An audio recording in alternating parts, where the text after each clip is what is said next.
So I started writing down ideas for this film in July of 2009 while I was editing my last project. And it started because I almost forgot my mom's birthday.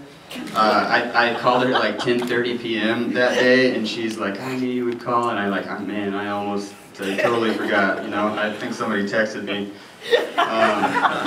So that's where it started. I was like, man, it could be a pretty funny story to, you know, have some kind of shitbag kid that forgets his mom's birthday. You know, so that's kind of where it started, and then just slowly like writing down scene ideas, you know, like things that I thought might be kind of funny. I was happy to hear people laughing. Man, I didn't know, like some of this stuff is pretty juvenile, you know. But that's a big part of me, you know. Also, everybody, hopefully. What else did you ask? We were shooting, you know, like during that scene where they're driving out to Dusty's. We shot some scenes at the Somerville Tavern, and you know, the way that we work, like sometimes I just like am rolling the camera and I don't tell them, and Chris said he looked in the rear view mirror and he's like, oh, shit, I saw you were filming, so I was like, okay, it's go time, and he still had the gas pump in the car, and he just took off, and just we ripped their gas pump right out. His gas was flying everywhere. And you know, like the Somerville Tavern people are just like, some guys just running circles around the building, like trying to shut. Man, I felt so bad. And like man, it was like at least a month before they had it fixed. I don't know. Well, we appreciate you ruining that location for all future filming. Good questions? Yes. Let's be great. Mr. Mike Server. Yeah, what was your script like?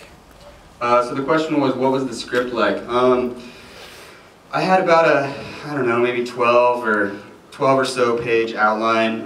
You know, a couple paragraphs like detailing each scene, sort of, you know, describing the mood and the setting, and you know, character motivations, and really sort of constructing the visual environment. And in some scenes I had like specific lines that I wanted, you know, like we got to say this or we got to do this. But I don't know, like the whole film, I was pretty open to surprises, which, I mean, I think that's why, you know, hopefully it feels pretty fluid and pretty accessible, and I don't know.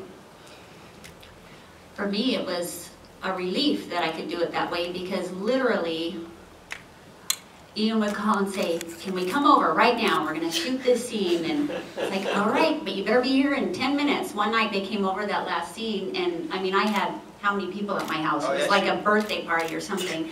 They were all on the side there. We had a total audience. So being able to ad-lib and change it up works for me perfectly.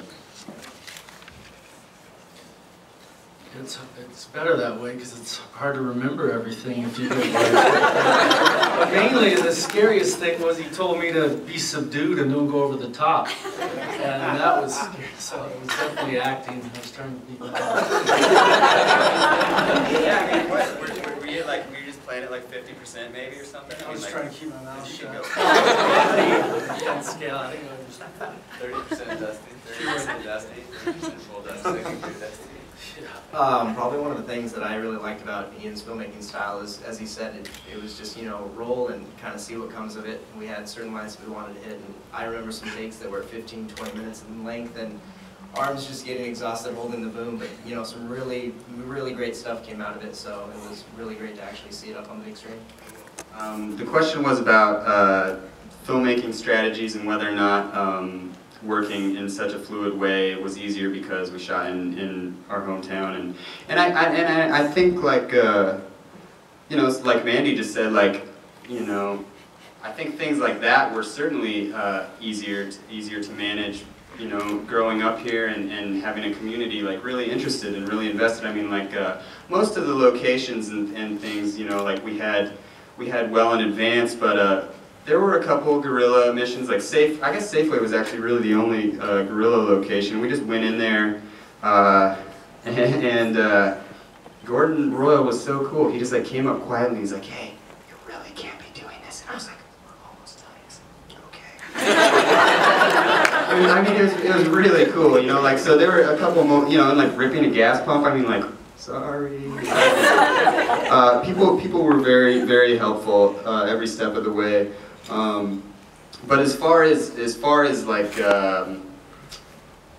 as far as it being easier, like working with my friends, I mean, I guess I can't really imagine not working on projects with my friends.